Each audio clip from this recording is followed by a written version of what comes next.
Okay, Adrian, man, fantastic class. You are definitely going into another level with your guitar playing. I know the time is really tough for you to to work on a lot of things, but for what I'm seeing, you get a very important part of this whole thing, and that's kind of like the concept, the theory, and the wisdom, and why certain things are arranged a certain way, and why I taught you a certain way.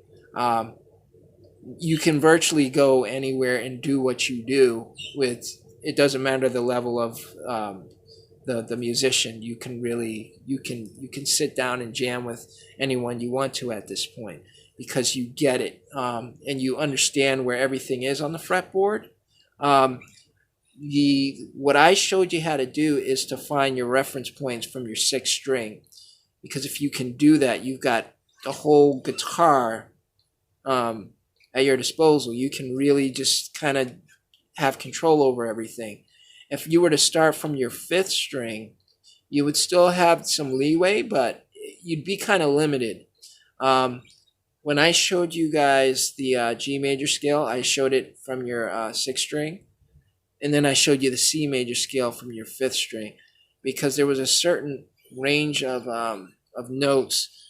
If you notice doing it that way, and if you knew this pattern, you would also know that the C is here, and you could do the pattern there. You see what I mean?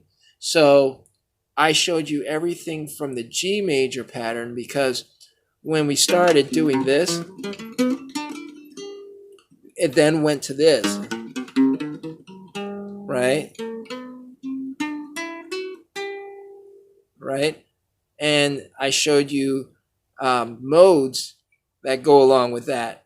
So you had everything from the G, and before the G, right? You had patterns before the G, which would have been your 12th fret.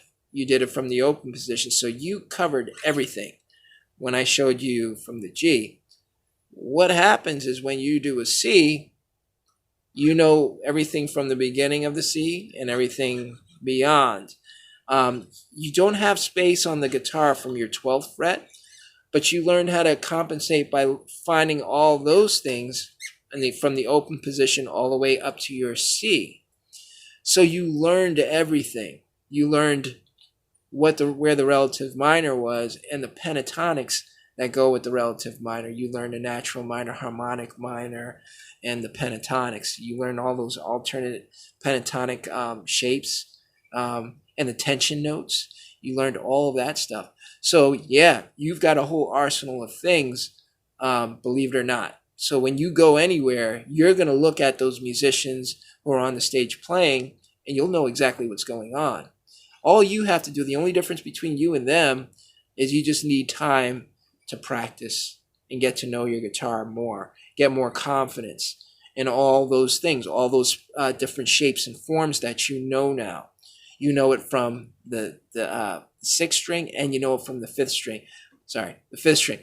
One thing that I want to point out is, in showing you the G major and now all the things that go with that, and knowing that if you did the C major, you'll find everything that goes with that too. It'll be easy. You can do the same thing when I showed you the C major pattern. You know at some point you're going to run into a G, and you could do that pattern from your fifth string as well. So I showed you how to interchange everything, So you have a lot of things that you already know. You came a long way, man. So there's that, and then there was the whole tone scales, that you just learned, and you learned the diminished scales. So there's a lot of stuff. If you really were to sit down and think about all that wealth of knowledge that you've accumulated in music theory, and getting to know your instrument, you've come a long way. So having said that, the next level we're going to go to is the expression and playing with feeling, and how to kind of bring that out in your playing. Kind of focus on certain things. because getting to know your instrument really well would mean not having to think about what you're going to play. You're going by what your mood is and what your feeling is. All right. So one of the things that we can do, we started doing like uh, the exercise of kind of communicating with the instrument, right? And then you played something, and then you did that, and then I might have something. So when we did that, we were just kind of going through like different things that could be played based on a communication. And what happens there, this is a good way to step into the whole feeling thing. When someone gives like kind of calls out to you, like it might be like a feeling kind of cheerful or something, and you'll be inclined to doing the same. You want to match what you just heard, but in your own style. You might something like that, um, and then I might come back with something, and you might want to take it higher. And just that's the communication that goes back and forth. Somebody else might want to take it back down, and so on and so forth. But that's how you can actually feel the mood that is being thrown at you, and you can respond in the like manner. You can just do the same thing, just to feel what that is like. But when you're by yourself and you're playing, you may be having a bad day, or you might have a good day, or something like that. A good way to kind of tap into that, just hit a note. Just hit a note. If you're feeling maybe down or something, hit a low note.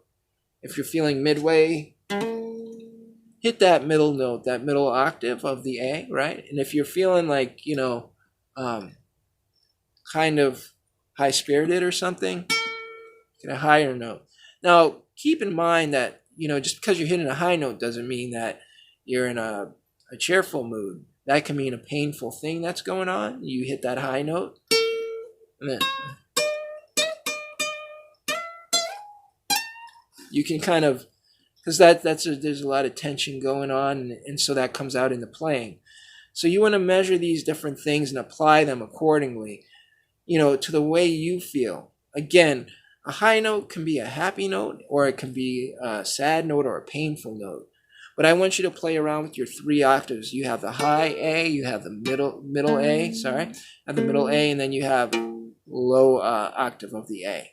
And you play around with it. And then slowly, you're going to go back and make some phrases. When you...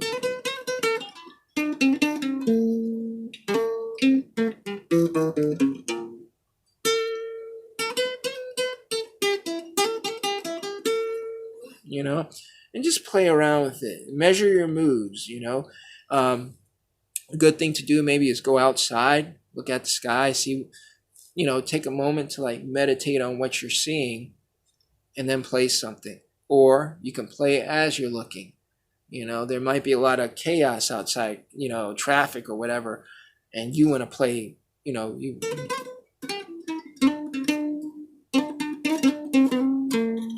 something that you would interpret as, oh, this is crazy or something, but something calm. You may go into your major scale and find something in there like a major 7,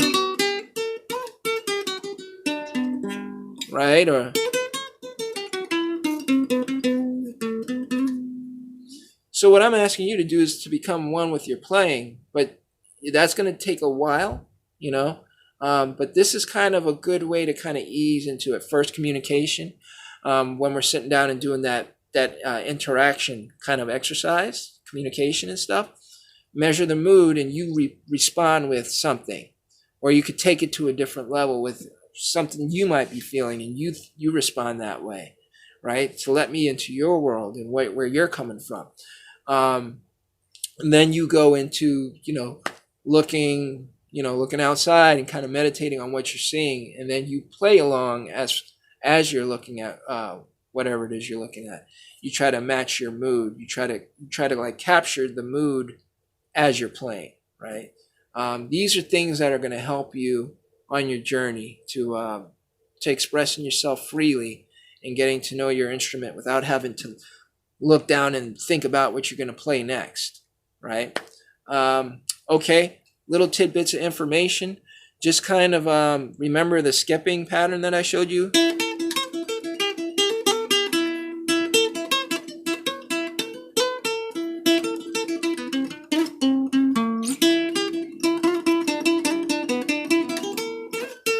All right.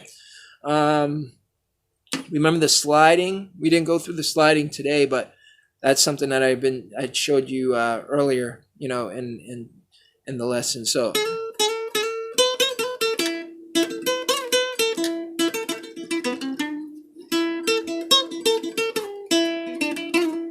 right. Remember, like the open E, right? Remember those.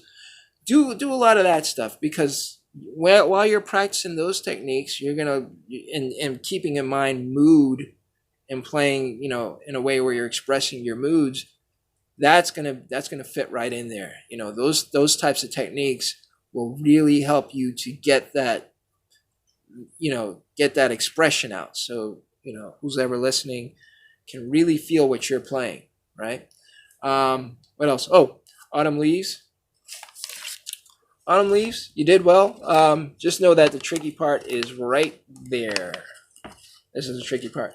For the melody. When you're playing the melody, that would end right here. You can add that A sharp and B if you want and go right back up to there. Or you can just omit it, wait for a moment, and then go back to there. Just to maintain the tempo, right? If you include that, just kind of work with it until it kind of makes sense, because it does. You just have to play around with it. All right. So either way, and then that will take you right into there, and you just kind of repeat the song again. And before I forget, there was that melody. I probably don't have the tempo right because I didn't record it, but it was like what I played was a. Then I think you went.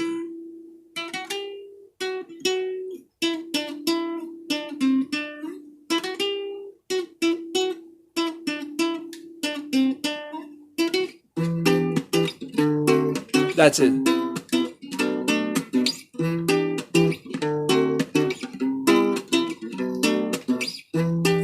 Third time. Then I went to the A sharp set major set.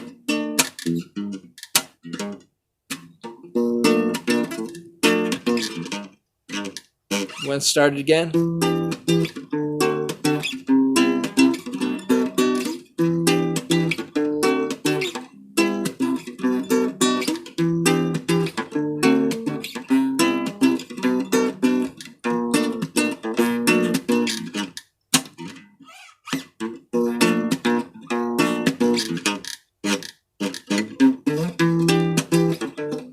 Right, so that's what I did. I just that's the progression.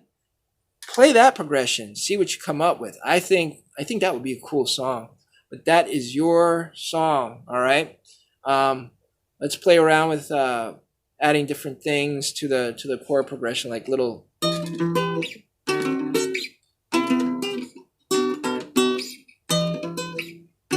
Something, Anyway. Good melody, good chord progression. We got to think of a name to the song because I don't want to botch up your last name. But I still think we should use that for the title of the song. Anyway, thanks a lot, man, and I'm very proud of where you're going with this stuff. All right, so when you have time, put in some practicing, and we'll take it from there. All right, man. God bless. Have a good one.